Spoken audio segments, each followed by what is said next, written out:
Hey all, I've got a few things to list today and I figured I'd answer some questions that y'all have sent in while I'm doing it. I have some pretty crappy inventory if I'm being completely honest. I need to do some sourcing. I've not been good with sourcing lately. We're going to start off with this Monad 3M card game. I think this is from the 1960s or 70s. Not exactly sure. Let's take a look here. It is 12 results. Looks like there's one, only two, three similar to the ones that I have listed. The lowest is $39.97 plus $8.47 in shipping. Let's see what it's actually sold for. Only one sale of the one that is not like the one that I have for $12.99. So I think we're just going to steal the listing of this one here and price it just below it because the sell-through rate is not good at all. This thing is going to take a very long time to sell.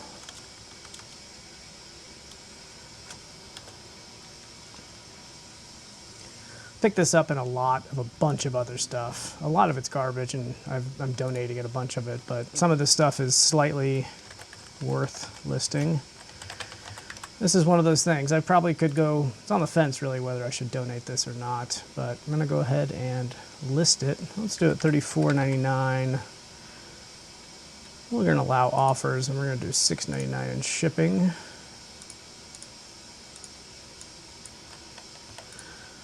$2 promotions, save for later. So my listing strategy here is I go through and I create drafts for every single thing that I'm going to list for that day, and I set it aside. Then I'll have 5 drafts. I got 5 things to list, and then after that I will go over and take pictures of it and put it in my inventory. So I'm going to go through all this first, load it up as drafts. This one is similar. This is a Ventura of the 3M card game that I just listed the draft of. Let's see what this one has.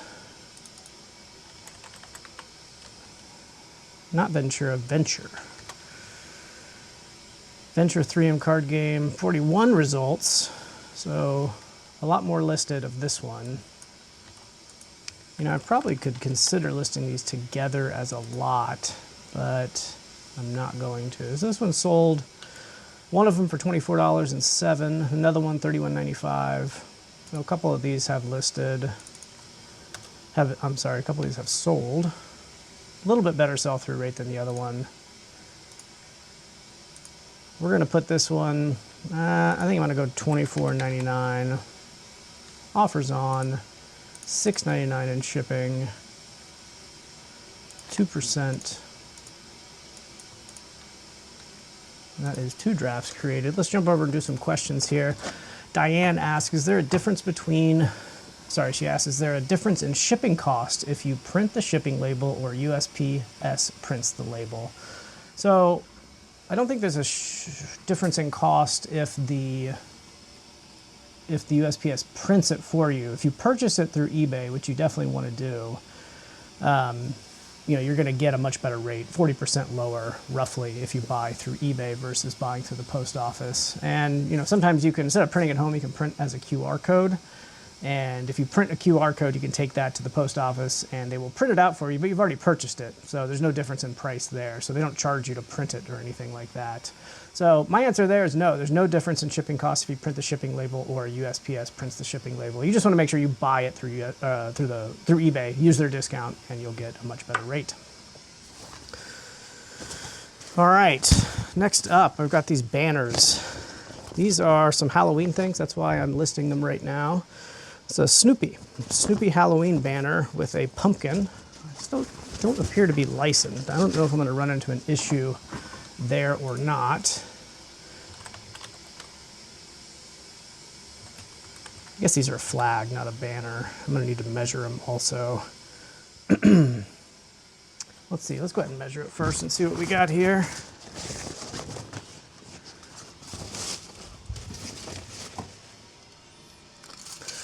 Looks like this is about 39 inches by about 28, 39 by 28.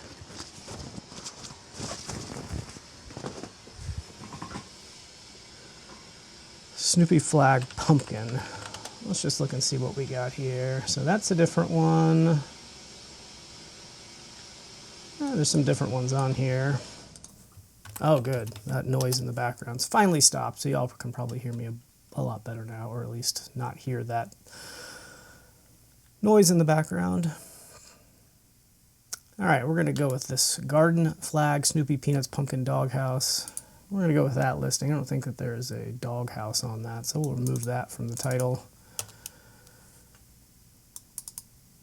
40 by 28, roughly the same size. I think I measured it out at, 39 by 29. Is that what I said? I hope that's what I said. Y'all can tell me if not. Garden Flag, let's see. We're going to do these pretty low. Pre-owned, use AI description. I'm going to go $19.99 on this guy. Offers on, $6.99 in shipping. In reality, that's going to ship for probably about $5 is my guess. It'll go ground advantage in a poly bag. Got that draft saved. Top over and answer another question. MNBR Fisher asks, hey Justin, love the show. Thank you. Was wondering what you think about this idea to get rid of death pile items you are going to throw away or redonate. Why not just give the buyers as a free gift? I think this would equate to a tax write-off as well as an incentive for buyers to revisit your store at a later date to make another purchase. Things are tight, so why not take every advantage we can get?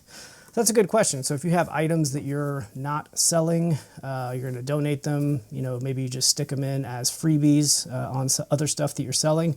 I think that could work if you sell in a particular niche. So if you're selling like CDs, all rap CDs, or if you're selling, I don't know, comic books, and you have a bunch of lower value CDs or comic books, it could make sense to just toss an extra one in there as an incentive and a thank you to the buyers to maybe get them to come back and buy more from your store. But I think the downside to that is going to be increased shipping costs, because that's going to increase the weight, and ultimately you're going to end up paying more money to ship the item than you would if you didn't include it in there. So if you want to save the absolute most amount of money, you wouldn't want to ship it. You would just want to donate. You'd still be able to write the cost off on taxes like you would, if you were to ship it out. So that's what I would recommend. Unless you're selling in a very particular niche and you're using it as a marketing tactic, then you're probably going to end up spending more money than you want. So that's my recommendation there.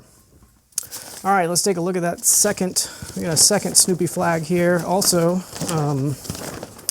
Halloween related. This guy looks like Snoopy is dressed up as Dracula.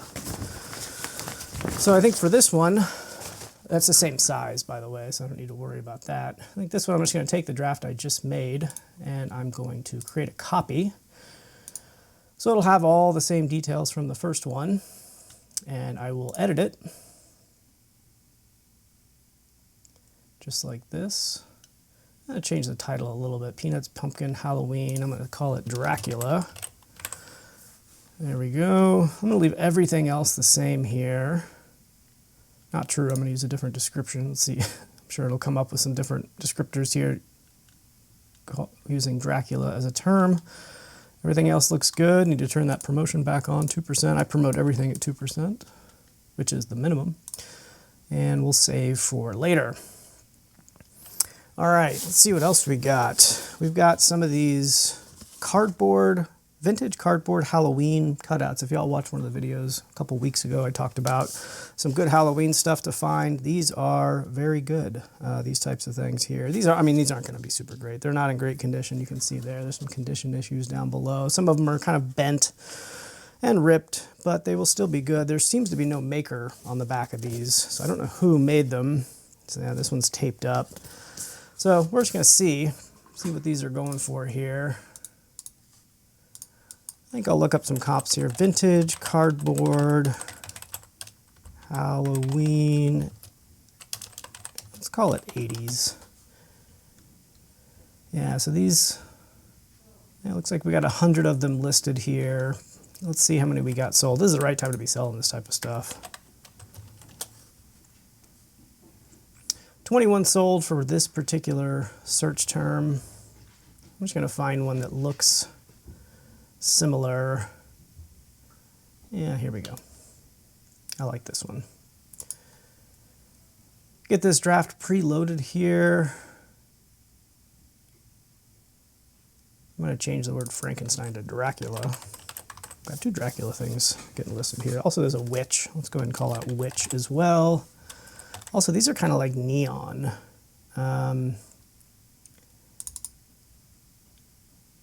Let's see. I'll remove the word cut because it was in there twice. There we go. And let's see, what are these selling for? It looks like they're not selling for a whole lot. I'll probably list these for right around the $20 mark with some shipping on there. Unbranded, used. I'm going to write some condition issues here. So not perfect condition, some rips and tears and tape fixes. And I'll take some good pictures of these so that everyone knows that's potentially going to buy, knows what they're getting themselves into. Going to do $19.99. Allow offers. We're going to do $6.99 in shipping as well. This one could end up costing a little bit more to ship, actually. I'm going to do $9.99. Probably flat pack them, break a box down flat, put them in between, and tape it up.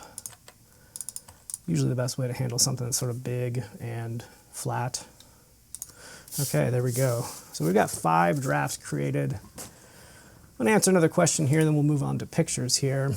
Patricia asks, I have an odd question. I'm a new reseller, but I find it every time I use eBay research active listings and sold listings, I keep getting messages from the sellers and eBay sending me offers to buy those items that I have looked at that are active. Does this happen to everyone every time, or am I using the search incorrectly? No, you're not using the search incorrectly. That just happens. You know, when you look at an item, that sends sort of a positive intent message to eBay. Not message, but it sends a signal to eBay that you may be a buyer who is interested in this item, and then it appears as on the seller's side as someone that they can send offers to.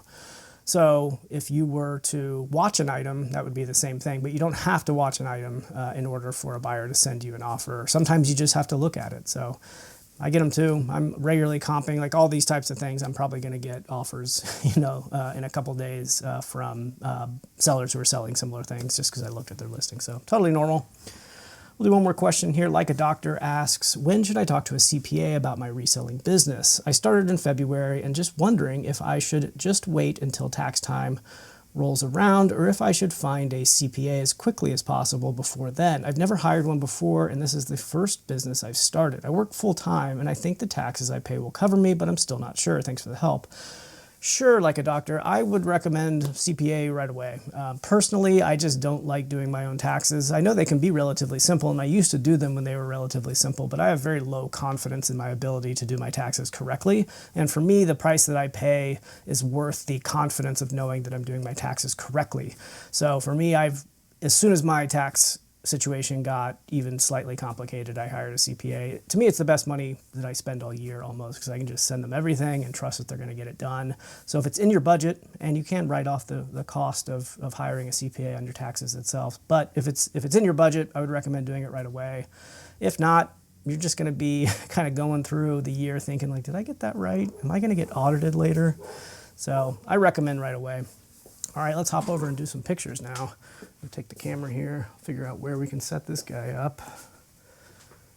All right, so after I have listed these things, so after I've created these drafts, I then take photos of them in the reverse order because they're going to show up first on the draft list.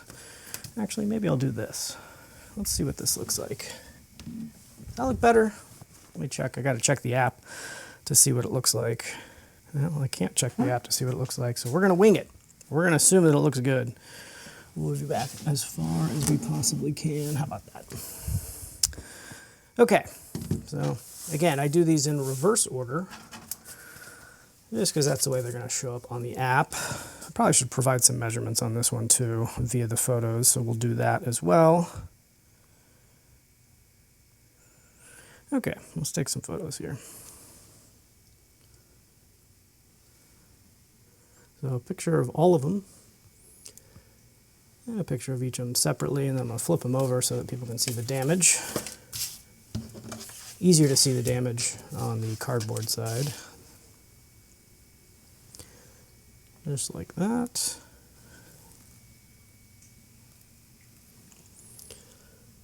I always take lots of pictures. They're free. You don't get charged extra for pictures, so you might as well take a lot so the buyers know what they're going to get.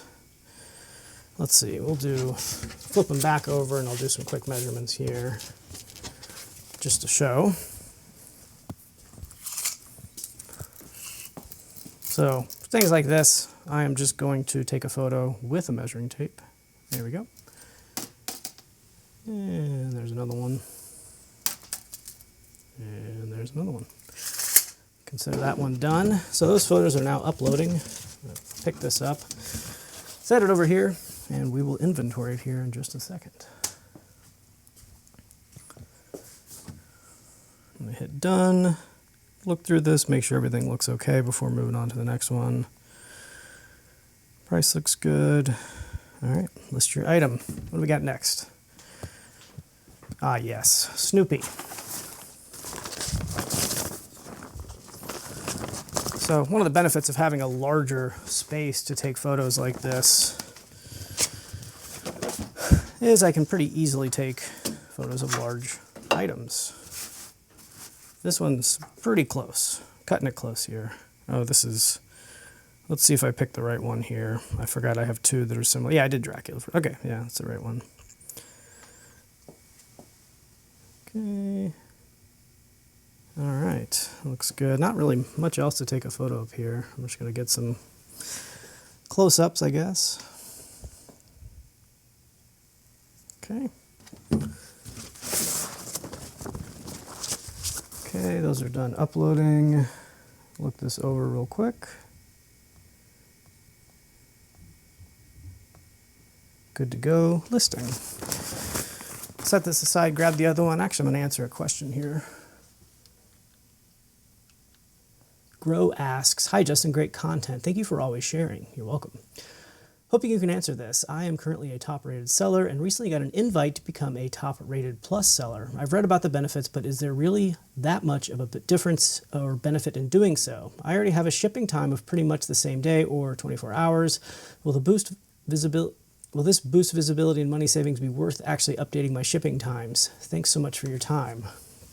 You're welcome. Thanks for sending a question here. Yeah, I mean, if you're already shipping one day, you might as well actually set your shipping time to one day if it's not already, and get some of those top-rated seller plus benefits. So I think top-rated seller, if you're a top-rated seller, you get the top-rated seller plus benefits on a per listing basis. So I think it's when you offer free returns and one-day shipping. Gosh. Is that right? I don't know. I'm not sure if that's right. I'm going to have to double check that, but it is on a per listing basis. So yeah, why not, you know? It's not only going to be more attractive for buyers. Where are you? Where's the camera? It's not only going to be attractive for buyers, but it's going to be in the algorithm as well. You know, eBay is likely going to put items that have quicker shipping higher up in search. And if you're already shipping, you know, every day, you might as well set that as your shipping policy or your handling time so that the algorithm knows that you will and you get the benefit of it. So yeah, definitely do it. Dogs are saying hello. You can probably hear that.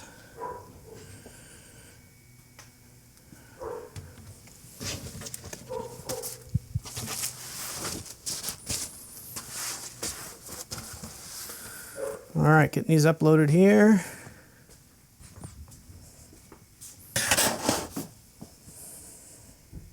Don't know why my screen stopped recording, but it did. We'll get it started here. Okay, this is the venture game.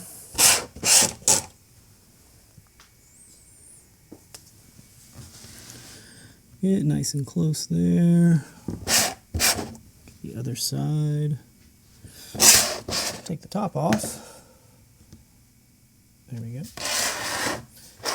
I already counted all these up. They're all there and complete, so good to go.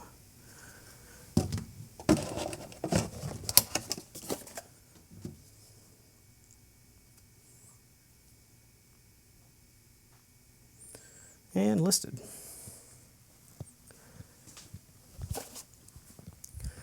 All right, let's ask another question here, or answer another question. Crenny asks, hey Justin, your videos have really helped me become a more balanced lister. So I have recently started listing DVD, Blu-ray, CDs. My long question is about media mail. The official USPS notice does not specifically reference that items must be for educational research purposes, but some of this supplemental information does. eBay does allow me to print labels via media mail, and it is often the cheapest option. eBay is also littered with listings charging $4.63 for shipping, which is the current lowest media mail price. So far, I have had several successful sales, but I know that any item could be due for inspection. Is there any way to make the shipping inspection proof, or do you have any experience in this? I have a couple bulk lots that could go at any time, and they are quite heavy, and I would hate for such a large sale to be at risk, so I will probably ship in standard in that case. So yeah, that's a good question. First of all, it sounds like if you're just shipping regular DVDs and CDs, not video games or, I don't know, other types of DVDs, but those are all valid to go via media mail. So you should have no issues shipping those media mail. They say they shouldn't have advertisements, but they also, if you look at the fine print, say that they can have like little inserts. And I think so some movies, DVD movies have like trailers in the front, advertising, and those are fine to do. So I think you're totally fine. As long as you're using, if you're shipping under media mail policy, which allows DVDs and CDs, music CDs, to go out via media mail, you should be fine. You don't need to worry about it. Even if they do inspect it, they'll see that it's qualifies for media mail, and you're good to go. So you should be fine. Okay, looks like we got one more to list here. I have to go over here and grab it. This is the last of the card game dealios here. This one's the Venture. Uh-oh, did I do the wrong one? I did. Darn it. So I gotta grab this other one. I gotta fix this really quick. So yeah, I took the wrong photos. That would have made it difficult to sell if I wouldn't have caught that. So here we go, we'll take this quick picture. Take this off. Flip it around. There we go. Done. So Monad, yeah, Monad. Okay, these are the correct ones. And then we're going to go into that one we just listed incorrectly, and we're going to fix the photos. So I'm going to go to my eBay, selling, active, venture, yep, there it is, revise listing. We're going to edit the photos, delete all of them, and take new ones. So, no big deal. Lost a few extra seconds or minutes here.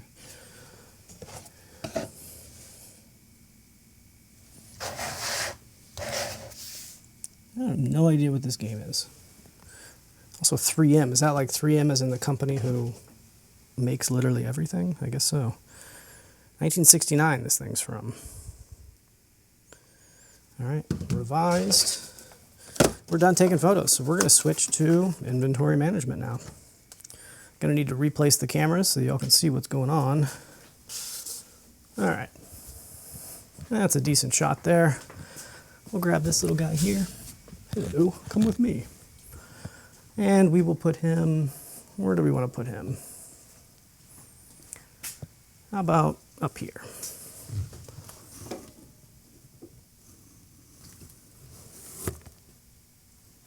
Sure, why not? Okay, so got all these things ready to go. We're going to need to put them away. So I'm going to pull up Flipwise now and get these inventoried. So we'll see them all here. Great. So no storage locations yet. These have a fixed cost of all of them, so I'm going to go ahead and add $1 each. And they're all coming from the same purchase location, so we'll get that.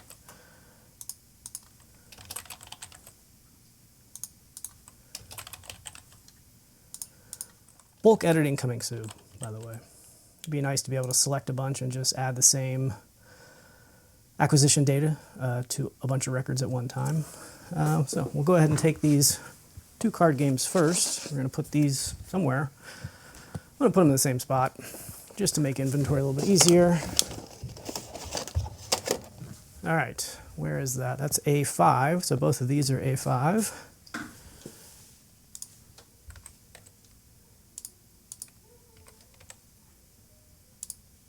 Okay, and the garden flags here.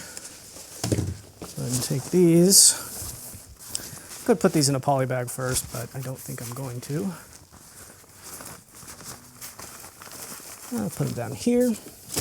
We'll be on C1. So both of those will be C1, and then I just have the cardboard cutouts. C1, C1, and cardboard cutouts. We'll find a safe spot for these guys.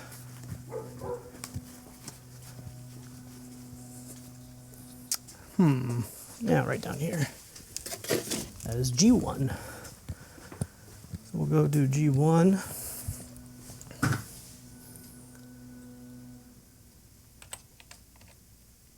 There we go. 5 listed. Let's see what we've got here. Oop, what's missing data? Oh, did I forget to give that one $1? There we go. Okay. None missing data. Let's answer another question before we're done here. All right, Pew Pew asks, I've been told the best used clothing to sell is usually activewear and vintage t-shirts. Is that generally accurate? I would say no. All sorts of clothing sells, Pew Pew. Jackets, I just sold a jacket yesterday. Vintage t-shirts are a great thing to sell, but it's certainly not the only thing that sells. What else did you say?